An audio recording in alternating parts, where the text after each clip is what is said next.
This is Gareth Southgate, and this is the Three Lions podcast.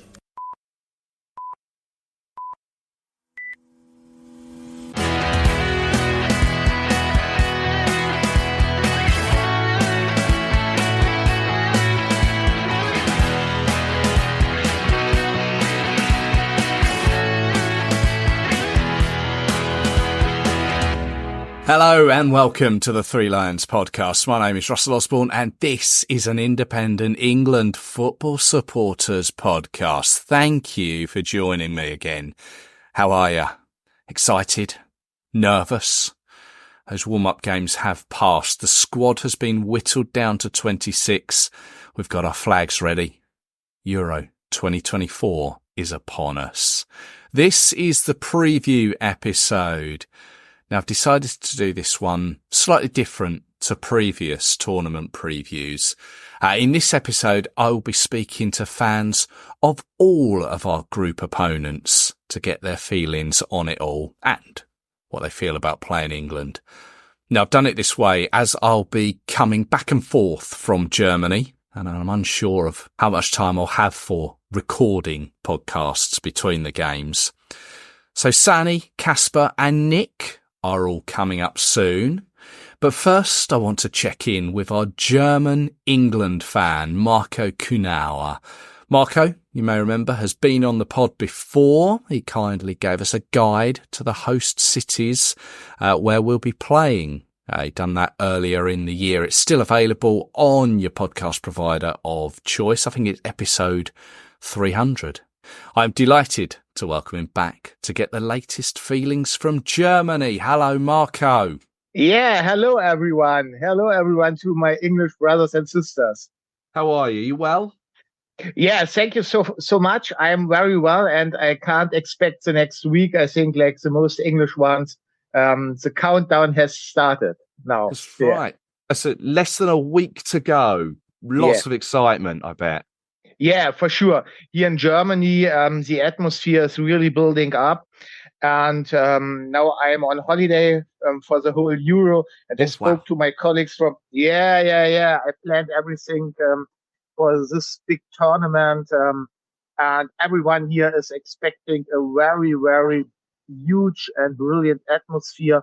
And I spoke to my colleagues and also to German friends. And yeah, everyone is speaking about the Euro and everyone is expecting the miracle 2006 again.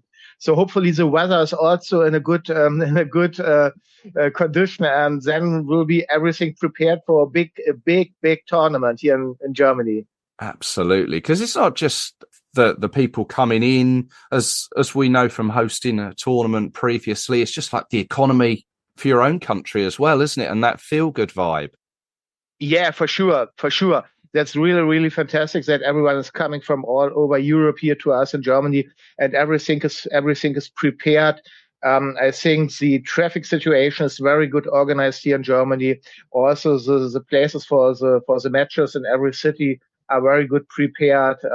Everyone is waiting for the start. Yeah, the Euro to be getting started. Yeah. Well, that's good that you've given us like the positive vibes, because unfortunately, with our media, the nature of our media, what we tend to hear are the sort of less positive things. And I mean, I've heard that I can't remember off the top of my head where it was now, but there's a campsite that's been closed down that many fans are booked into and having to find alternative accommodation. I think that was due to flooding as well. Is that something that you're aware of?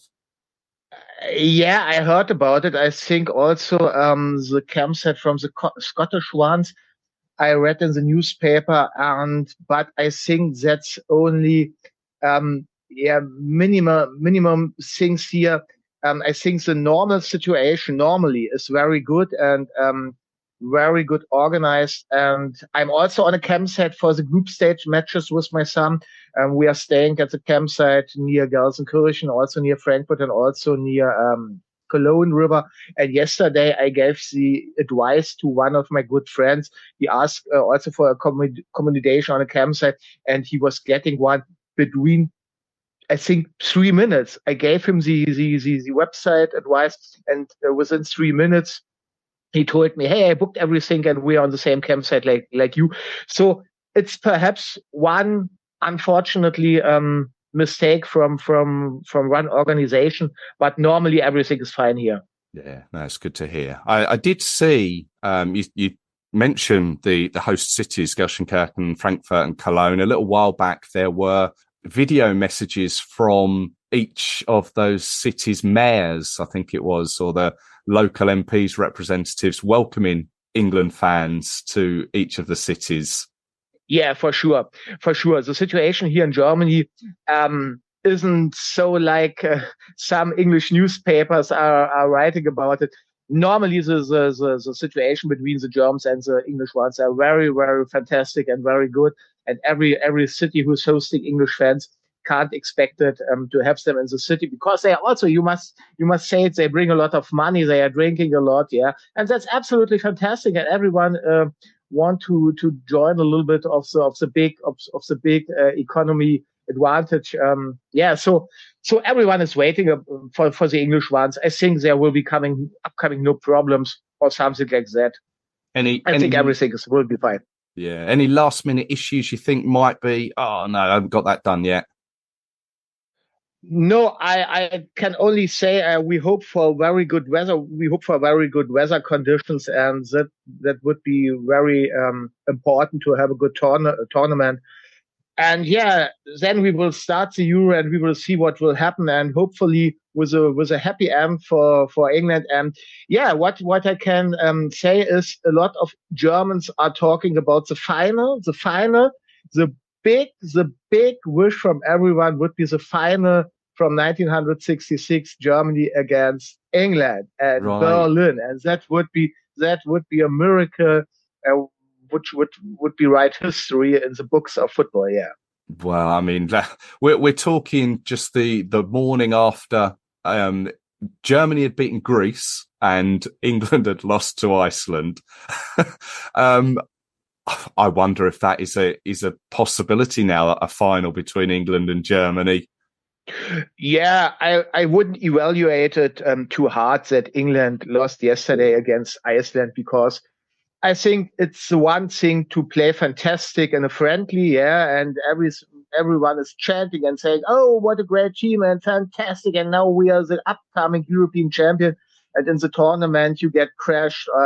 I think we will see what the tournament will bring, and that's the point. You have to make the goals on point in the matches in the group stage, and when we finish the group stage, I think there will be a really good chance to reach the final. I think so. A little bit of luck must come with us, and that's already necessary. That's always necessary to reach the final. Yeah, and I think there will be a very good chance, a realistic chance to reach the final. We will see, but I wouldn't evaluate yesterday too hard. I love that, putting a positive spin on it. We don't want to go in with too much like negativity when it can all change. Hey, I've seen a picture of your balcony in Germany. Has got an England flag hanging from it. Yeah, but now there are 2 England flags on my balcony.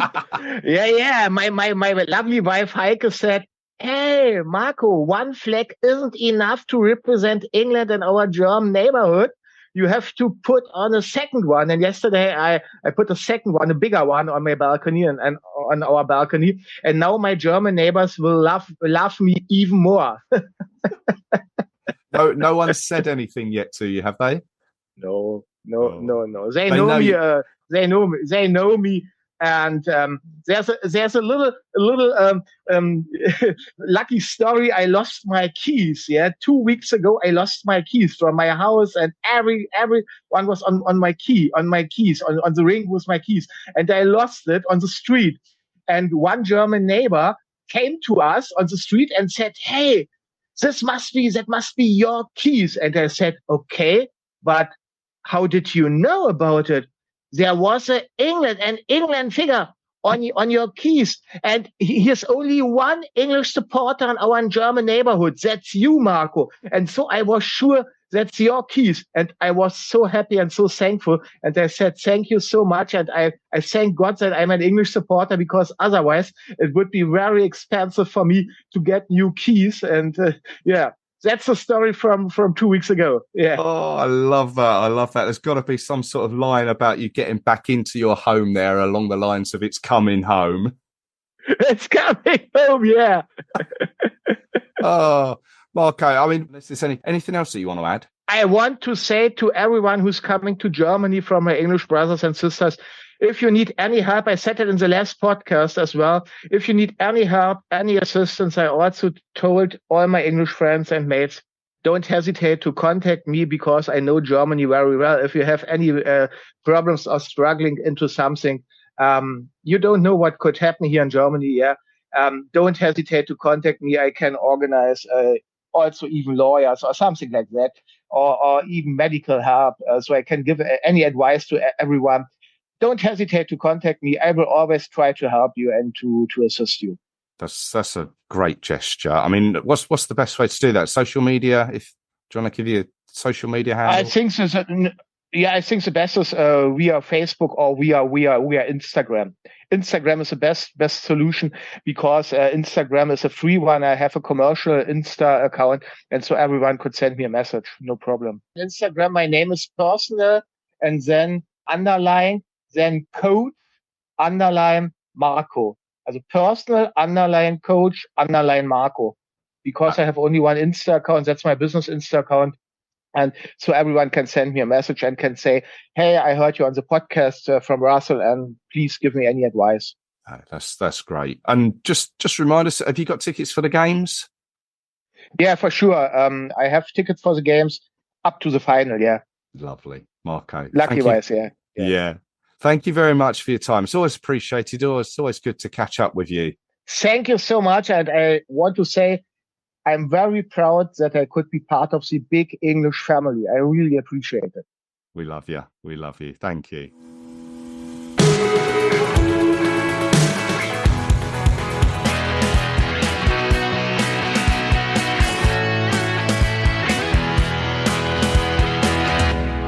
Now, England open up their Euro 2024 campaign with the fifth game of the tournament on Sunday, the 16th of June, facing Serbia in Gelsenkirchen.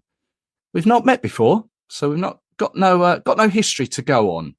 But as an independent nation, they have qualified for the previous World Cups. Since independence in May 2006, they made the World Cup in 2010, 2018 and 2022. But this is their first Euros, and they got here by finishing second in Group G, behind Hungary, but ahead of Montenegro, Lithuania and Bulgaria. I am delighted to welcome Serbian fan Sani to the podcast. Sani, hello. Hey, hello, Russell. Nice to meet you. Thanks for having me here. It's my pleasure to join your podcast. Delighted to welcome you on board. We're speaking to you from Belgrade, aren't you? Yeah, exactly. I'm in Belgrade still. How is Belgrade at the moment? What's the feeling in Serbia when you qualified for the Euros and now it's on our doorstep, ready to go? Well, I think the hype still didn't reach the zenith, how to say. We're still preparing for the Euro. National championship has been finished. As you probably know, in Serbia, basketball is also a popular sport. So we just finished our national basketball championship yesterday. And I think now the focus and the attention of the audience will now turn to Euro. So lots of excitement.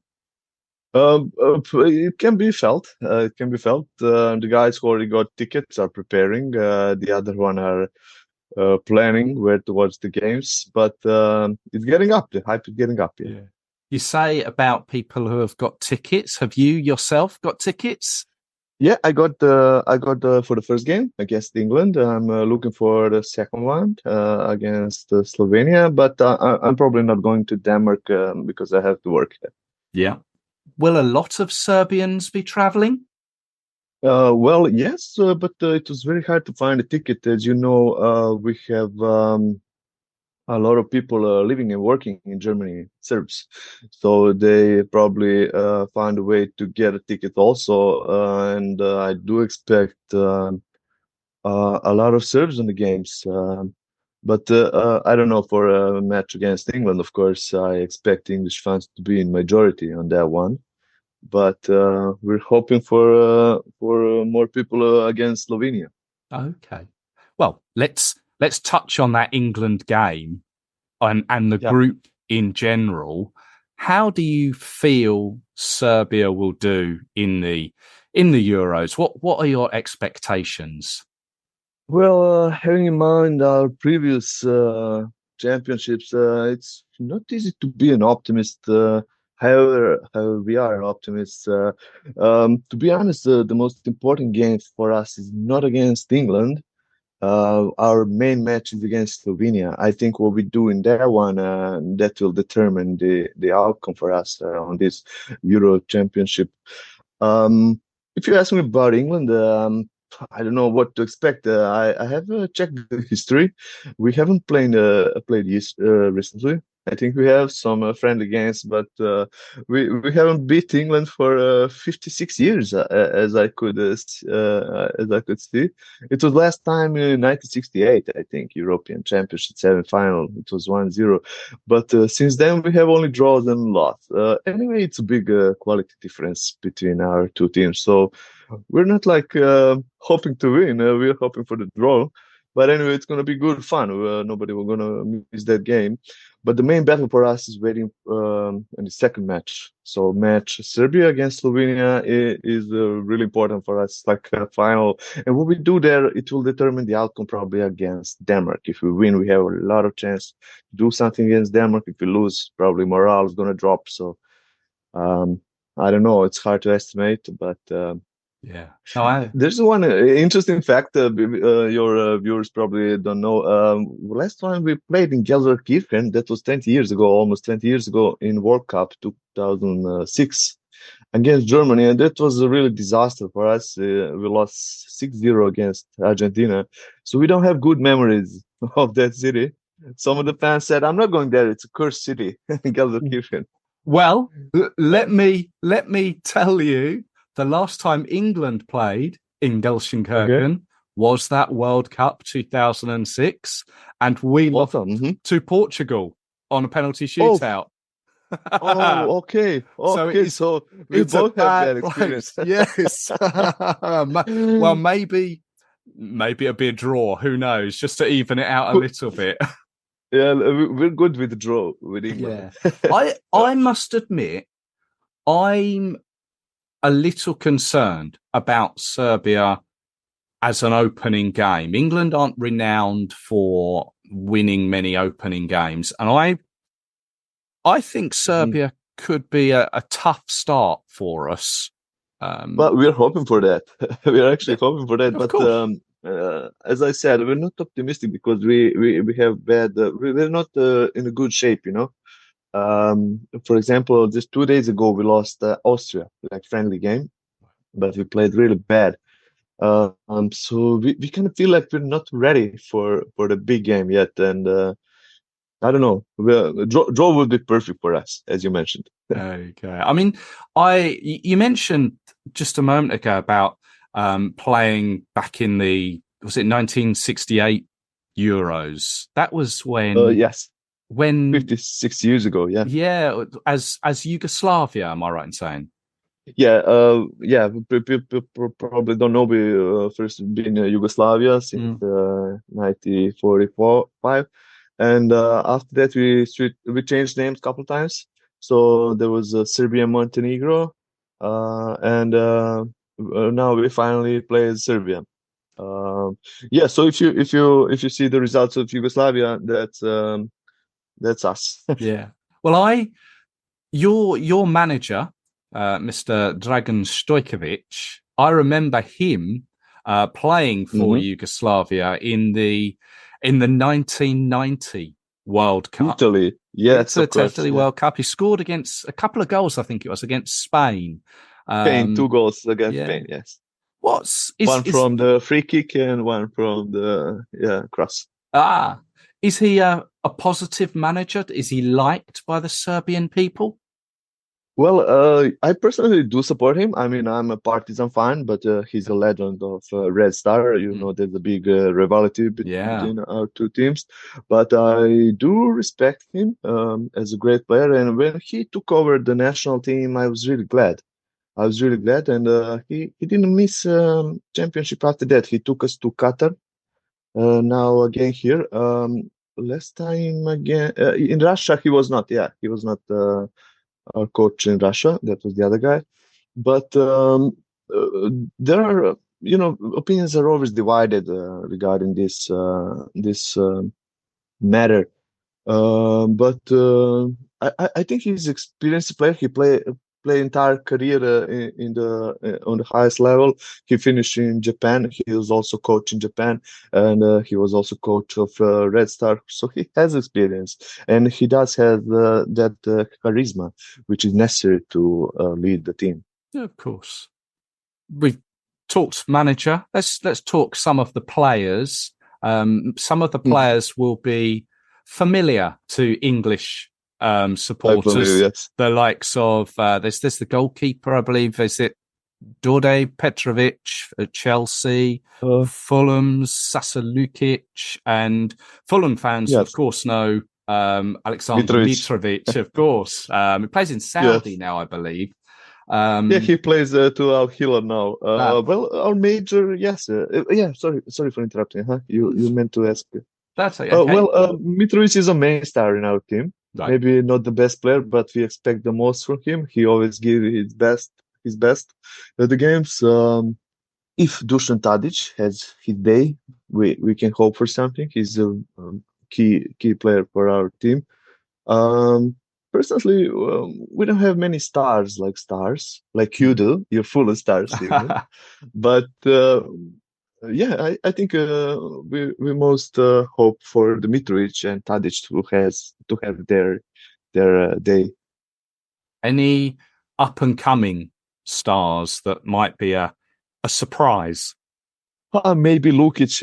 I don't know. That's really hard. We have some players the first time playing this big competition. So every time we go to some big competition, we have some young guys starting. But recently, we didn't have anybody just jump out. I could not estimate that. Whoever scores, whoever does something will be hero here. Yeah, of course.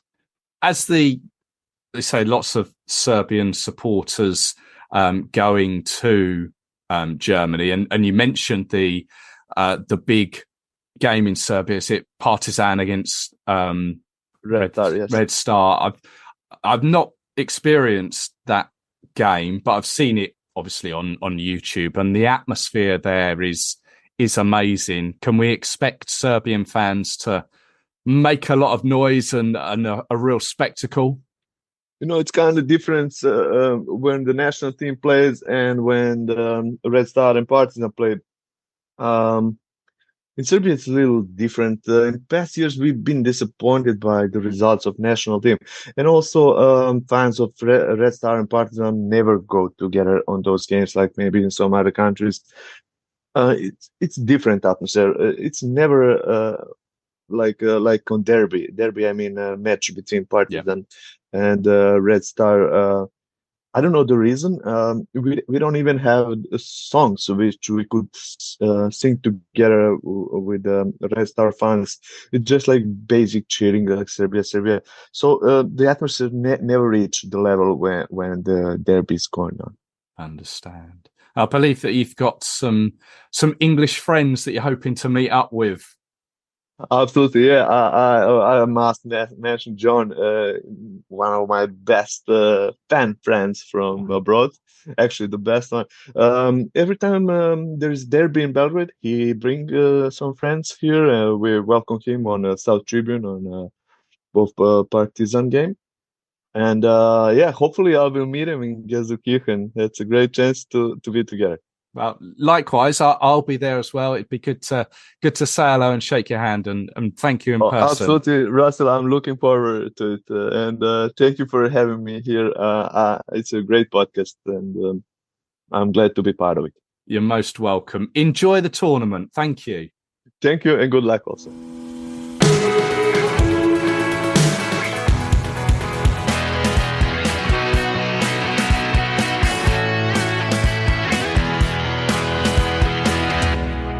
Now, since the European Championships began back in 1960, Euro 2024 will be the 17th edition. And there have been 10 different winners of the trophy. One of those winners, of course, are Denmark, who famously won it back in 1992. This year, we meet them in the group stage on the 20th of June in Frankfurt. And it's my pleasure to welcome to the podcast Casper de Lind, Danish football fan over in Denmark. You can also find him on Twitter at Casper de Lind. Casper, hello there. Hey, good to hear you. Yes, likewise. Thanks for joining us. How's Denmark at the moment? It's sunny, so we are pretty happy at the moment. It can be just like the UK, it can be rainy. Yeah, I know the feeling. Yeah, likewise here. We've got some nice sunny weather. Always puts you in a good mood, and it's always good when there's a tournament on the horizon. Let's talk some football. What's the feeling in Denmark about the European Championships and the progress that the Danes could make? So normally we're pretty excited about tournaments coming up. We always get a feeling that not necessarily the UK feeling that we're taking it home, but a good feeling that we can always have a good tournament. But this time around, the atmosphere is a bit more, let's call it dense. There's been a few ups and downs lately, most down. So it's not the same exciting feeling as when we went into the Euro 21 tournament.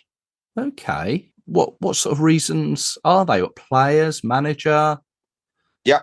So I would basically say that we've had 2 good games since we lost to you in the semifinals in 21. So it's a team full of older players with a lack of playing time. And everyone thought that after the World Cup, where we disappointed in big time, everyone thought there would happen a rejuvenation of the team, but it's still the old gang hanging around. So we're a little bit in doubt on where we stand, and we came through the qualifier with 7 wins, a draw, and 2 losses, but our group stage was very easy, and we haven't seen great football. So I would say again, the atmosphere is not as it could be. Gotcha. I mean, that last meeting, you mentioned it in the Euros at Wembley. It was the semi-final where England won 2-1, and I cast my mind back to it, and I have to say it's one of those games that is a little bit of a blur for me. I had to sort of refresh my memory, because the only real thing that I remember was Kane's goal, where he scored from his penalty after that was saved by Schmeichel. But Denmark actually took the lead, and we equalised only through an own goal. I mean, was it a surprise to get that far back then, or was that sort of what you were hoping for? I think everyone got caught a little bit by surprise, but at the same time, we had a few very good young Danish players on the way forward, and a lot of the star players were getting a bit more playing time in their squads around in Europe. So I think the excitement level was actually pretty big. And then I don't know if you recall, but it was also the tournament where Eriksen had a heart attack in game 1, and that also in some way or form built like a atmosphere for the team when they started to win, and they did it for Eriksen, and the belief throughout the tournament got bigger and bigger, and then Sterling ended that hope with his abysmal dive. But I'm sure you have a different recollection of that than me. Well, just touching on Eriksen, yes, you're right. It was that first game for you. That was on home soil, wasn't it? I was in Copenhagen, wasn't it? It was, and I was in there watching the game, and it was. it was pretty crazy to experience. First, it was a lot of disbelief, and then, I mean, the real disbelief happened to everyone when the game had to continue. So, it was a pretty horrific moment in football, I would say. But the good thing is he's back at it and still here, right? So absolutely, yeah. But you also mentioned topping Group H in your qualification. That's bizarrely just ahead of Slovenia on goal difference, who you now obviously meet again in the same European Championships. That, would you say it was 7 wins, 2 defeats, and 2 draws or something? 1 draw, yeah. One draw. Yeah. So, I mean, meeting Slovenia, it's one of those strange quirks, isn't it, where you'll meet the same team that you've already played. But I mean, we should feel privileged to meet them again. I think it's for who you could meet in the Euros. I think it's not a top 10 or a top 15 squad. So if Denmark needs to qualify, then they should be happy to have Slovenia in the group. So you're confident of progressing through the tournament, through the group stage? I mean, if you cannot beat Slovenia and Serbia, you don't deserve to go through. So I think looking at the groups and seeing the other groups that we could have ended in, I think all things equal, I think it's a pretty decent draw. And if Denmark has anything to do, of course, they need to beat Slovenia and Serbia. But if they do that, let's see. But I mean, we cannot complain about the group at all. No, fair enough. Yeah. You mentioned Christian Eriksen, of course. There are plenty of sort of familiar names to Premier League watchers, as Casper Schmeichel, formerly of Leicester, Joachim Andersen at Crystal Palace, say Eriksen at Manchester United, Højbjerg at Tottenham, Højlund at Manchester United. The Premier League is often full of Danish players. Who are the ones, though, that we're not aware of? I think if you look at the front line, we have a guy called Jonas Wind coming from FC Copenhagen, went to German football. He's had a very strong, let's say, 1.5 years. He's a good player. He's good with the feet with the ball at his feet. He's got a decent size, decent strength. I think he could be one of our best players in the tournament because he also has a bit more of consistency in his games throughout the last, let's call it a year. Okay. So he's a great player. I think he's strong with Højlund as well. I think Højlund, he's quick. He likes to run deep and he likes to shoot fast. I think Jonas Wind is a bit more of a connector on the pitch. So he could be good for us. That's for sure. Then I think on the left back, well, you might actually know him because he was in Leicester, but his name is VK, Victor Christiansen. He's a decent left back that is good at running to the goal line and crossing it in. Has a good engine on him, and he's also a decent footballer. And then on the right-hand side of our attack, well, it depends a bit on the formation. If plays, and we basically operate with 2 different formations, a 3-5-2 and a 4-3-3. Right. And if we play the 4-3-3, we also have one dribbler left in the team on the right hand side called Andreas Skov-Olsen, who can also impress over this tournament, I think. Okay, so there's some players there that are capable of, as you say, getting you out of this group and making a mark on this tournament. Yeah, I think so. I think in general, as you say, there's a lot of Premier League players. I think the point for Denmark is that a bit too many of them have too few minutes at this moment. So it's always a bit when you go into these tournaments and you don't have stable playing time throughout, how are you then going to look? Hopefully they're going to get themselves into match form very quickly. But there's a world of a difference if Eriksen reaches his level, as everyone has seen in the Premier League, or if he plays like he's played for Manchester United in the last 6 months. So we need Eriksen to be a superstar. We need Højlund to be at it. He is. There's a lot of pressure on him. And then I think our defense is very strong and very stable. So I can see us close up at the back. but we need a bit of magic up front because there's not too many offensive players in these lineups. Gotcha. It's all about sort of coming together at the right time, isn't it? Absolutely. I can see also that, I mean, I would expect Denmark to go fairly deep in some of these games, played like very tactical, international, and then leave it to Eriksen and Højlund and Vind to create the game. So that's always interesting to see if that clicks or not. Gotcha. I think actually one interesting thing, we just selected the squad, and some peeps might also know Matt O'Reilly playing in Celtic. Okay. He picked the nationality from Scottish to Danish, and he's had a brilliant season. I don't even know how many goals, but like plus 15 goals, plus 15 assists. And he didn't make the squad, and that's made a lot of people angry in Denmark. They feel like in a midfield where we don't have too many goals, he should have been in the squad. So that's at least created quite a bit of pressure on the coach. And the fans weren't too happy before, as we talked about with the weak qualifying round. So he could have done a bit of crowd pleasing by bringing him in. But I like that he stood his ground and didn't select him. So is the coach is he a stubborn guy? Is he sort of stuck in his ways? I'll be honest, I don't know who the Danish coach is off the top of my head.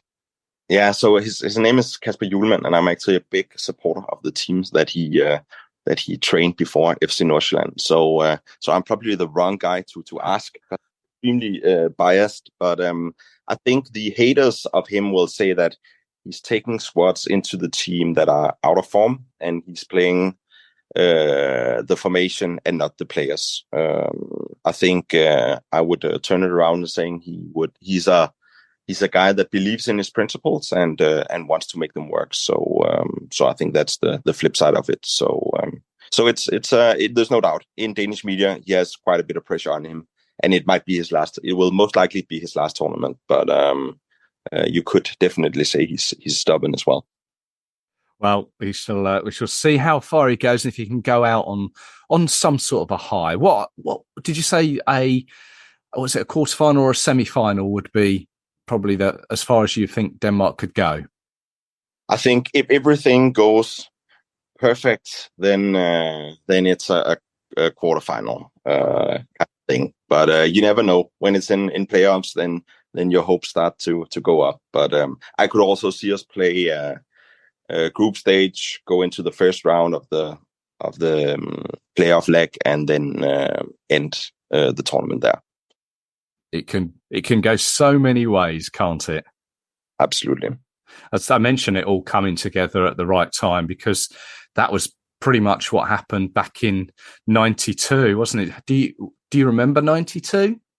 I actually don't. So it's just after my first football memories, but I've had the stories told a lot of time, and I've seen all the clips on YouTube, and it was a pretty magic moment for Danish football history, and just watching these clips with you could pass back to the goalkeeper at that point in time, and Denmark was wasting time throughout whenever they were in front, right? So it was just such a different game, but very impressive. And we still speak about it a lot.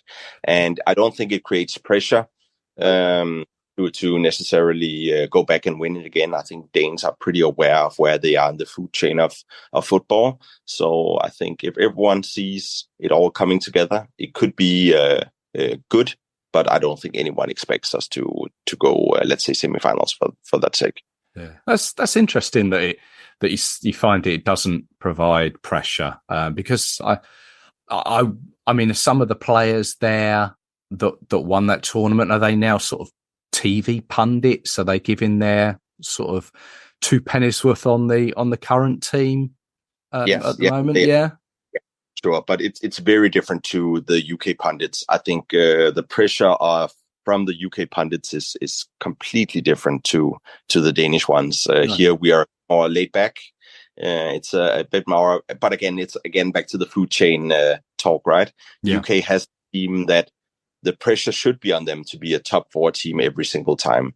Denmark, I think, again, I would rate them between, let's call it 6 and 10 from from a ranking point of view. So therefore, the pressure just becomes smaller. Yeah, and it might be 8 to 12. I mean, in our own made-up FIFA rankings. Exactly. Yeah, and with the tournament taking place pretty much on Denmark's doorstep, isn't it? Are you going to Germany? Yes, I am.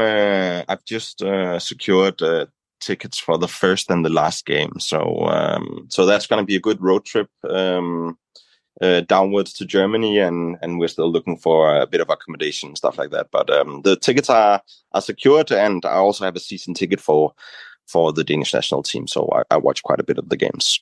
Excellent. Just remind us, where are you? So your first game will be against Slovenia. Whereabouts is that one?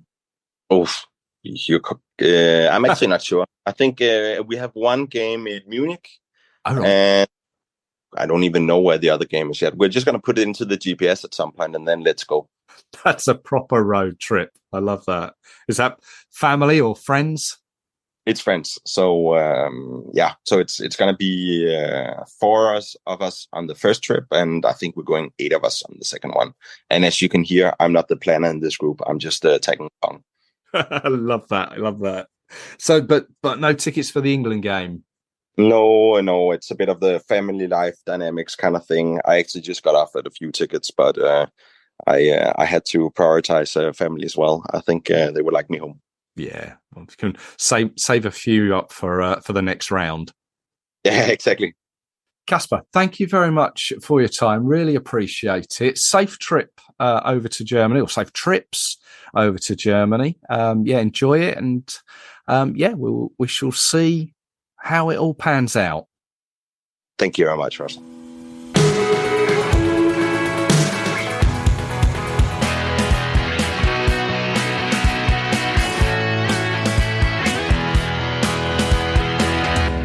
Now, England's last group opponents are Slovenia, in a match being played on the 25th of June in Cologne. This will be the 7th meeting between the two sides, with a record of England winning 5 and drawing just the once. Probably our most high-profile meeting was back in 2010. You may remember we met in Port Elizabeth in the South Africa World Cup. Jermaine Defoe's goal being the difference between the two sides as England progressed. But our last meeting was actually some time ago, back in 2017 at Wembley. World Cup qualifier, Harry Kane's goal, the only difference there. And looking back on the results, there's only been one occasion that the teams have been separated by more than one goal. So there's a possibility this could be quite close. Now, Slovenia qualified for the tournament behind Denmark, but only on goal difference. They finished both on 22 points. It was a group that contained Finland, Kazakhstan, Northern Ireland and San Marino. Obviously, they'll be playing the Danes once again. Now, this is only Slovenia's second appearance at the European Championships, their first being back in 2000, where they were pitched in with Spain, Yugoslavia and Norway. They finished bottom then with 2 draws and a defeat. Will it be any different this time? Let's find out. Delighted to welcome Nick from Slovenian Football over on Twitter at Sloveniho1. Hello there, Nick. Hello. Very happy to be here. Yeah, let's talk something about the game that is going to be very interesting for both of us, I think. I think so. Well, first and foremost, thanks for joining us. You're more than welcome. What's the feeling about the tournament in Slovenia at the moment? What are people's thinking? Yeah, I think everyone is very excited for the tournament in general. I think, of course, if you haven't been at the tournament since 2010 at the World Cup and the Euros, like you said, since 2000. So it's been a long wait for us. So, of course, we're all very excited for this. And, we've performed well recently. So that's why we have a little bit of hope to get through the stages, through the group stages. So, yeah. Yeah, as you say, qualifying for the tournament, basically alongside Denmark, didn't you? Both 22 points. And it was only on the the head-to-head. So you've obviously got the quality there to do something or to progress. I mean, is that what you would say is achievable, progression to the knockout stage? Yeah, I believe so, especially now with the third place thing. Yeah, that's also a possibility. So I think it's absolutely possible, especially since Serbia recently have been a bit shaky, and we know that we play well against like higher level opponents usually, which gives us a bit of hope. I mean, because there's a possibility that, I mean, don't want to sound like I'm blowing England's trumpet here and saying we're going to automatically qualify, because nothing is set in stone, but there's a possibility that England could already be qualified by the time our game comes around against Slovenia, and you may just need a point to get that third or second place. I don't know. So that you think you could be confident? Yeah, I think so. Let's hope we're qualified by the time we play England, which I don't think that's gonna happen. But let's hope so. Yeah. But yeah, it's gonna be a very interesting matchup, and yeah, if England is qualified at that point, that could really suit us. Yeah, I mean, who knows? Who knows how it could be? Really, I'm just kind of hoping from my end. But tell us about the Slovenian team. I know your manager. Is it Matej Kek? Matej Kek. Yep. This is actually his second period in charge, and he was actually manager when we played you in the World Cup in 2010. Yes, he was our manager at the time. Got us to the World Cup, which was, of course, a massive achievement. And at the World Cup, if things had gone a little bit differently, it may have gone even better than it did. Yeah. But yeah, since he came back, it's been pretty good. We've progressed in the Nations League, and in the latest Nations League, we also started really badly, but at the end, we showed some really good results against strong teams. And then, of course, the qualification, which was just the cherry on top. So now it's, I think, also good that the national team kind of has like not as much pressure as probably any of the other ones before, because here they're going to the Euros, which was the main objective. Yes. They're in the country, no one would need anything more from them. For now, it's always just been let's qualify and that's it. So now it's just everything is just a bonus. Of course. So is he a liked manager? Do people like him? Oh yeah, absolutely. I don't think there's many people that dislike him in the country, especially now. He's always been good as a manager. I think he's also very much liked in Croatia as well, due to what he did at Rijeka. Right. So he's very liked, I would say. Well, let's move out onto the pitch. I mean, from an outsider's perspective, myself, I kind of look down the list of players. The one that immediately stands out is your captain and goalkeeper, Jan Oblak, who plays for Atletico Madrid.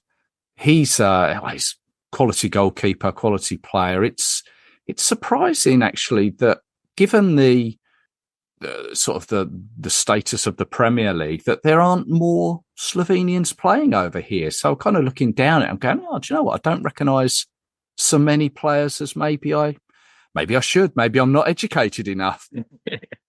Well, yeah, I think historically there's been like very few Slovenians actually heading to the Premier League. I know a couple that have played. One of the ones that are in the national team right now is young Goran Stankovic. He played for Huddersfield a few years ago. Oh yeah. When they got relegated, I think. Yeah. But the rest, yeah, the Premier League is very rarely the destination for our players. I know there were like a few. I know Corinne and some others. But otherwise, our players usually tend to go to Italy, of course, because of the proximity, and also it's a good enough league as well. So that's usually the destination for the top players in Slovenia. Yeah, understandable. Yeah. Is there? I mean, who is the, other than sort of Oblak? Who's the star player that could light up the Euros for Slovenia? Well, of course, Benjamin Šeško is the main name right now. I think in Slovenia he's slowly becoming more of a star than Oblak, because he's kind of like the future. He's Yes. like the promised kid.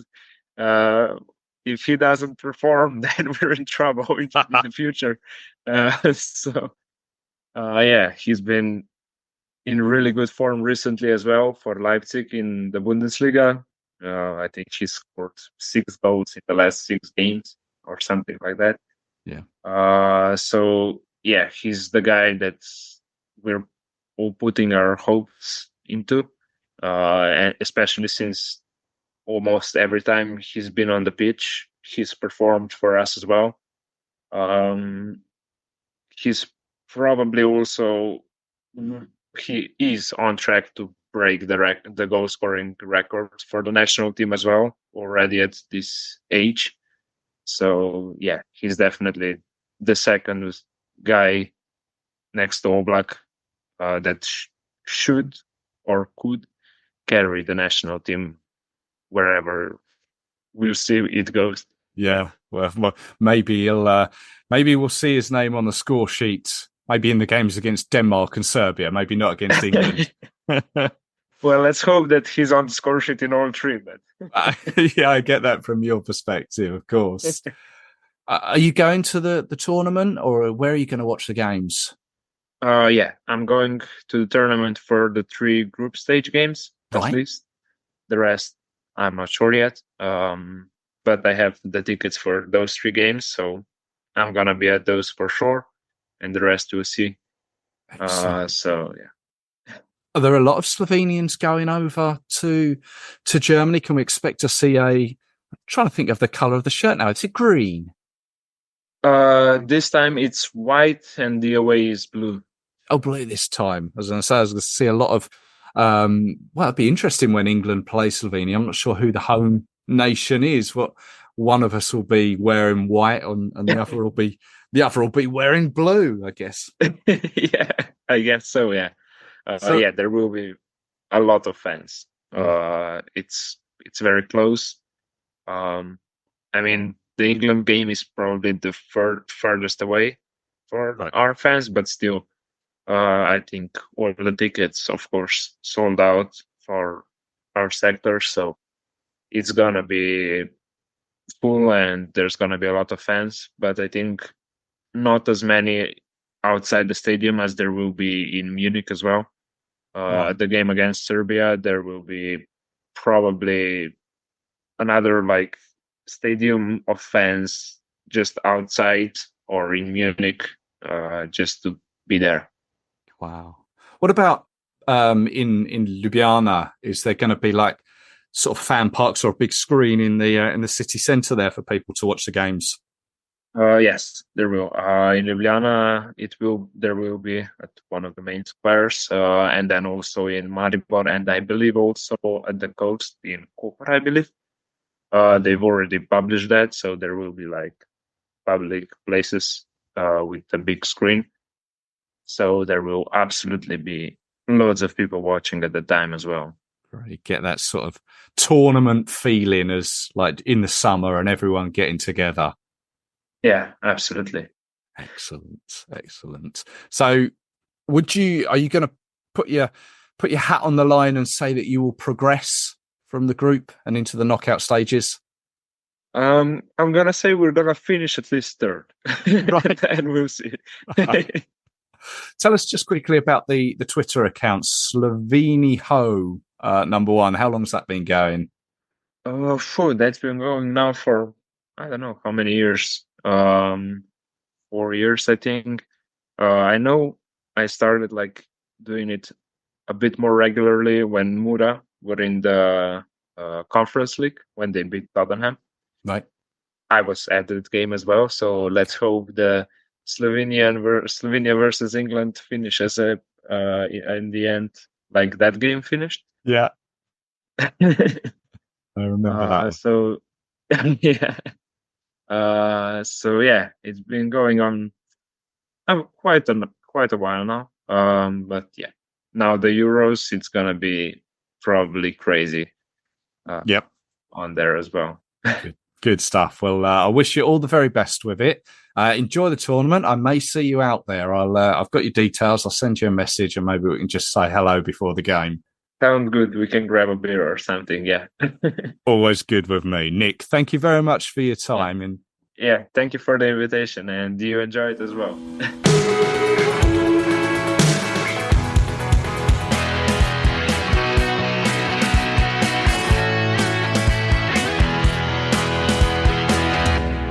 there we have it. My many thanks go to Marco from Germany, Sani from Serbia, Casper from Denmark, and Nick there from Slovenia. All of them heading to Germany to see the game. So I wish them a safe trip. Likewise yourself, if you are heading over, stay safe, enjoy it. And also to those that are watching from home or anywhere around the world, from the sofa or the pub with family and friends. Maybe you've got a home set up ready with a barbecue ready to switch on, or going to get a load of pizzas and drinks in. If you may be watching from work, we all watch it in different ways. It is always a great time to get together for a tournament though, isn't it? Thank you for listening. I hope you've enjoyed it. As I've said, I'm hoping to record throughout. How it'll come out, I don't know. But stay subscribed and you'll not miss a thing. Also, if you're on socials, give us a search there. No doubt I'll be posting some photos, maybe videos, I don't know, on the likes of Twitter, Instagram. Just search 3 Lions Podcast. Finally, if you do enjoy the podcast, you can help out with the monthly hosting of it. Head to kofi.com/3 Lions Podcast. That's ko-fi.com/3 Lions Podcast. Any contributions there are gratefully appreciated. We can only play our part now in the support we give the team. Give them loads of it. Don't climb on a player's back for the slightest thing. Don't let negative, toxic media influence your support. Let the guys do their best. So until the next time, take care of yourselves. Cheers.